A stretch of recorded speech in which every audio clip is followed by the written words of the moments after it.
জানাতে যুক্ত হচ্ছেন খালিদ সাইফুল্লাহ। অস্ত্র উদ্ধার অভিযান চলছে, বলছিলাম যে বেশ কিছু আগ্নেয়াস্ত্র উদ্ধার হয়েছে, সেটির পরিমাণ কতটা, আর এই ঘটনায় কাউকে আটক করা হয়েছে কিনা একটু জানতে চাই।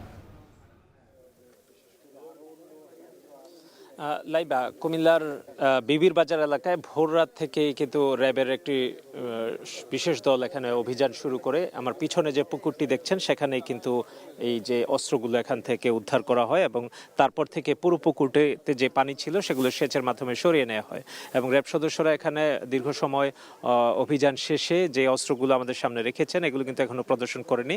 আমরা দেখছি যে এগুলো প্যাকেটবন্দি অবস্থায় রয়েছে। বেশ কিছু দেশীয় এবং বিদেশি আগ্নেয়াস্ত্র, ধারালো অস্ত্র রয়েছে ধারণা করা হচ্ছে এবং র্যাব সদস্যরা কিছু এই মাত্র এই পুকুর থেকে অস্ত্র উদ্ধার অভিযানটি সমাপ্ত করেছেন। তবে এখনো আমাদেরকে আনুষ্ঠানিকভাবে ব্রিফ করেনি। তো এখানকার র্যাব 11 CPC 2 এর যিনি কোম্পানি কমান্ডার মেজর সাদমান, তিনি আমাদেরকে জানিয়েছেন যে ধারণা করা হচ্ছে যে নির্বাচনে সহিংসতার উদ্দেশ্যে কেউ কোনো সন্ত্রাসীরা এখানে অস্ত্রগুলো রেখে থাকতে পারে। তো তারা এখানে এই পুরো এলাকায় গোয়েন্দা নেটওয়ার্ক বাড়িয়েছেন এবং এটার সাথে সম্পৃক্ত কোনো সন্ত্রাসী দুর্বৃত্তরা জড়িত সেটি তারা চিহ্নিত করার জন্য চেষ্টা চালিয়ে যাচ্ছেন।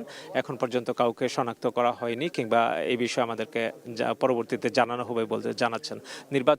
নির্বাচনকে কেন্দ্র করে কোনো রকম সহিংসতা যেন না ঘটে এবং মানুষের মধ্যে ভীতিকর অবস্থা দূর করার জন্য কিন্তু তাদের অভিযান অব্যাহত রয়েছে। আমরা বিবির বাজার এলাকাতে যে অভিযানটি দেখছি, সকাল থেকেই কিন্তু পানি সরিয়ে নেওয়া হয়েছে এখানে এবং তারা এই অস্ত্র উদ্ধার অভিযান চলমান থাকবে বলেই র্যাবের সদস্য আমাদেরকে জানিয়েছেন। লাইবা,